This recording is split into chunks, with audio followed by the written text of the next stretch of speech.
বলেনি গণ অভ্যুত্থান এবং অনেকের আত্মত্যাগের ফলে সেই আন্দোলন সফল হয়েছে, কিন্তু সেই আন্দোলনে যারা ছিলেন তাদের মধ্যে অনেকের মধ্যে দেখা যাচ্ছে দ্বিধা, বিভক্তি, অনেক সময় অনেক সংঘাতময় জায়গায়ও তারা পরস্পর এসে দাঁড়াচ্ছেন। এই সময় অন্তর্বর্তী সরকারের সামনে কি বাস্তবতা দাঁড়িয়ে আছি আমরা, তা নিয়ে কথা বলার জন্য আমাদের সাথে রয়েছেন লেখক ও বিশ্লেষক ফাহাম আব্দুল সালাম। জনাব ফাহাম আব্দুল সালাম, আপনাকে আমাদের অনুষ্ঠানে স্বাগত জানাই। আপনি আমাদের সময় দিয়েছেন অস্ট্রেলিয়া থেকে, এটা একটা ডিফারেন্ট টাইম জোন, অনেক লেট, সেখানে আপনি আমাদের আন্তরিক কৃতজ্ঞতা এবং শুভেচ্ছা জানবেন। অসংখ্য ধন্যবাদ। আমাদের সাথে আরও থাকছেন অনুসন্ধানী সাংবাদিক জনাব জুলকারনাইন সাহেব। জনাব জুলকারনাইন সাহেব, আপনাকে অনেক ধন্যবাদ, আপনিও আমাদেরকে সময় দিয়েছেন, সেজন্য আপনাদের শুভেচ্ছা। থ্যাংক ইউ খালিদ ভাই। হ্যাঁ, আমি অবশ্য প্রথম প্রশ্নটি আমি দু তিনটা প্রশ্ন আপনাদের দুজনকেই করতে চাই।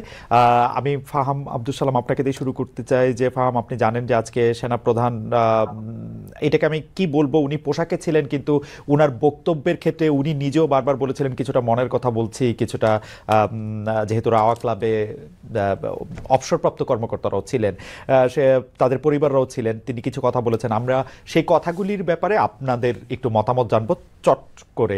একটা আমি তাকে উদ্ধৃত করছি, বিডিআর হত্যাকাণ্ড নিয়ে জেনারেল ওয়াকারুজ্জামান বলছেন যে একটা জিনিস আমাদের সবসময় মনে রাখতে হবে, এই বর্বরতা কোনো সেনা সদস্য করেনি, সম্পূর্ণটাই তদানীন্তন বিডিআর সদস্য দ্বারা সংগঠিত, ফুল স্টপ, এখানে কোনো ইফ ও বাট নেই। ফাহাম, আপনার মন্তব্য শুনবো যদি ছোট করে, কারণ অনেকগুলি প্রশ্ন আছে ওনার বক্তব্যের। দেখেন, এখানে একটা ব্যাপার হচ্ছে যে ওই সময় তদন্তটা ভালো করে হয়নি, এটা হচ্ছে কি সত্যকে মানে ফ্যাক্ট। কারণ ওই সময় ধামাচাপা দেওয়ার একটা চেষ্টা করা হয়েছিল এবং আওয়ামী লীগ, তৎকালীন আওয়ামী লীগ সরকার এটার সাথে কমপ্লিটলি বিশ্বাসঘাতকতা করেছিল।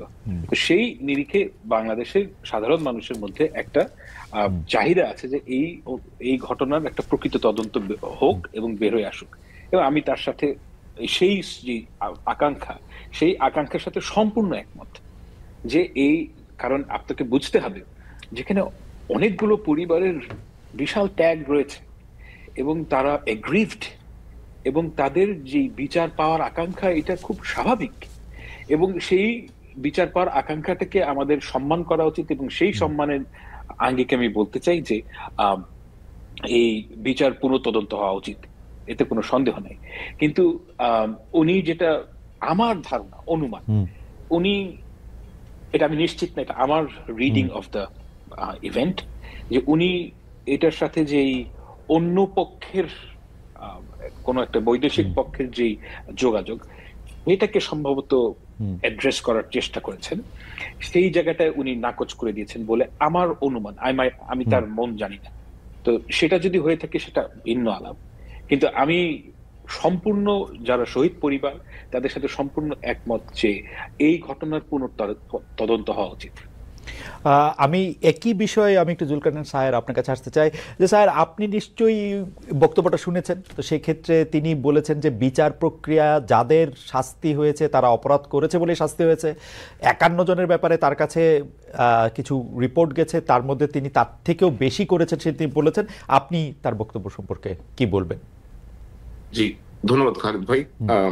আজকে বাংলাদেশের সেনাবাহিনী প্রধান জেনারেল ওয়াকারুজ্জামান যা বলেছেন ওনার ভাষণে, বিশেষ করে বিডিআর এর বিষয়ে, আমার বিডিআর এর বিষয়ে আমি এতটুকুই বলতে পারবো যে যারা অপরাধ করেছে তারা শাস্তি পেয়েছে, এই কথাটা উনি যথাযথভাবেই বলেছেন।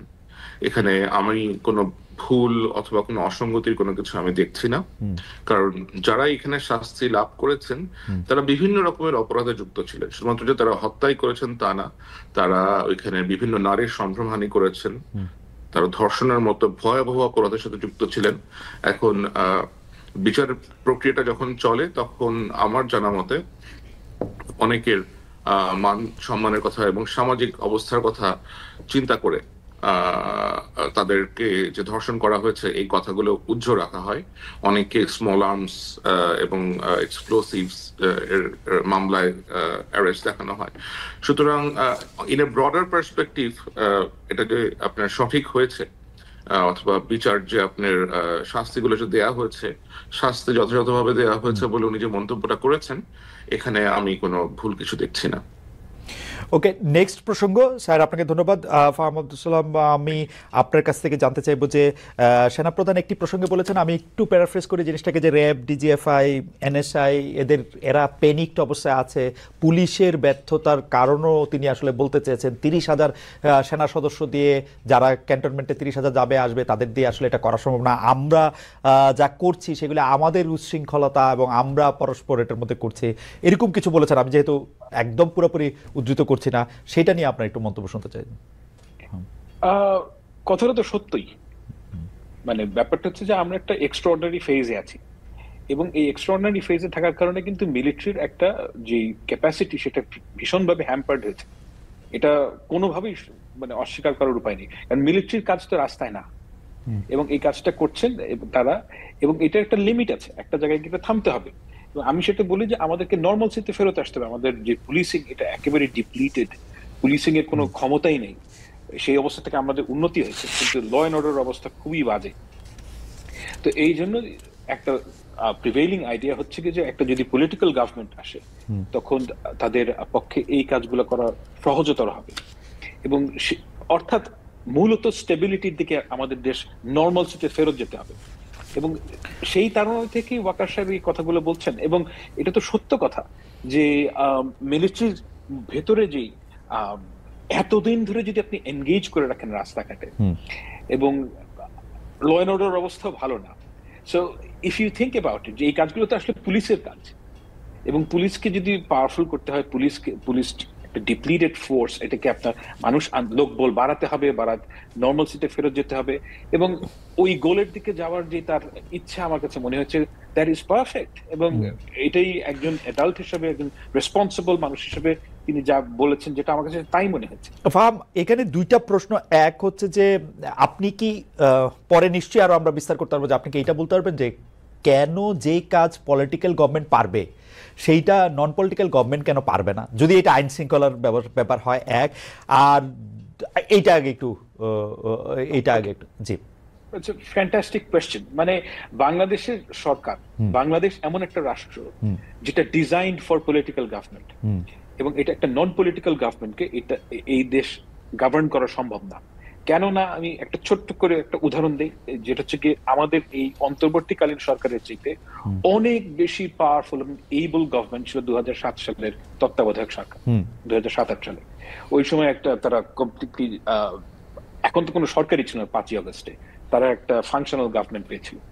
এন্ড ইয়েট আপনি চিন্তা করে দেখেন যে তাদের যে সরকারের লাস্টিং লেগেসি, একমাত্র লাস্টিং লেগেসি হচ্ছে কি ভোটার আইডি কার্ড। কারণ আমাদের দেশের যেহেতু সরকারের মধ্যে ক্লায়েন্ট আচ্ছা সরকার বলছি, ভুল বললাম, এই দেশের মধ্যে সর্বক্ষেত্রে ক্লায়েন্ট পেট্রন বেসড একটা রিলেশনশিপ তৈরি হয়। এখন বর্তমান সরকারের যেটা সবচেয়ে বড় সমস্যা, সেটা হচ্ছে কি তারা যদি বিউরোক্রেসি চালাতে যান, তাদের কাছে ক্যারেট নাই, স্টিকও নাই। স্টিক 5ই আগস্টে ছিল, সেটার ব্যবহার করেননি।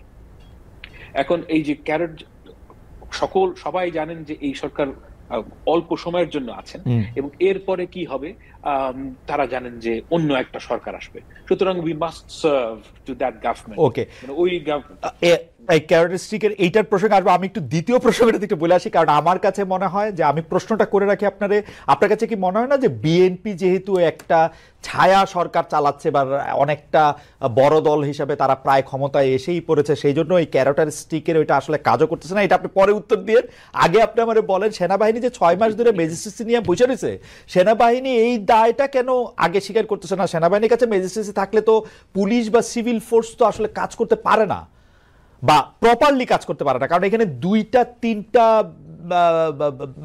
ক্ষমতার কেন্দ্র তৈরি হয়, এবং যেটা আসলে সেইটা তারা ধরে রাখছে কেন যদি না পারে, বা কি করছে? মানে আই ডোন্ট থিংক যে তারা ম্যাজিস্ট্রেসি পাওয়ার থাকলে ওইটা ইউটিলাইজ করতে পারে। মানে ম্যাজিস্ট্রেসি পাওয়ার যখন দেওয়া হয়, এটা একটা ভেরি শর্ট স্প্যান, ওই ইলেকশনের আগে ওই ধরনের সময় এটা এফেক্টিভলি ইউজ করা যায়। আই ডোন্ট থিংক যে আপনি এত লম্বা সময় ধরে, তাদের কাছে কোনো ইন্টেলিজেন্স নাই, আপনি তো এটা দেওয়া হচ্ছে। মানে you and I both know যে আমরা একটা এক্সট্রাঅর্ডিনারি টাইমের মধ্যে আছি, এবং এই টাইমের মধ্যে আমরা অনেক ধরনের জিনিস ট্রাই করছি যদি কোনোটা লেগে যায়। কিন্তু এই সেনাবাহিনীকে ম্যাজিস্ট্রেসি পাওয়ার দেওয়া এই একটা দেশের জন্য দিস ইজ, মানে এটা কোনো লাস্টিং সলিউশন না। ওকে, আমি স্যারের কাছে আসি। স্যার, দুইটা প্রশ্ন। আগে আগে আগে আগে পাটাতনটা একটু বলে নিই যে র্যাব, ডিজিএফআই, এনএসআই তারা প্যানিকটাসে আমরা নিজেদের সাথে মারামারি করে নিজেদের সর্বনাশ করতেছি। সেনাপ্রধানের বক্তব্যের প্রেক্ষিতে আমরা প্রশ্ন করেছিলাম যে পলিটিক্যাল গভর্নমেন্ট পারলে নন পলিটিক্যাল গভর্নমেন্ট কেন পারবে না, এবং ম্যাজিস্ট্রেসি পাওয়ার নিয়ে সেনাবাহিনী 6 মাস কি করলো, আসলে আমরা কি করতে দেখলাম বাগাড়ম্বর ছাড়া? ওকে, র্যাব, এনএসআই, ডিজিএফআই, বাংলাদেশ সেনাবাহিনী, এই বাহিনীগুলো প্যানিক অবস্থায় আছে। আমার মনে হয় এই কথাটা উনি বলেছেন যে কারণে, সেটা হলো যে আপনি দেখেন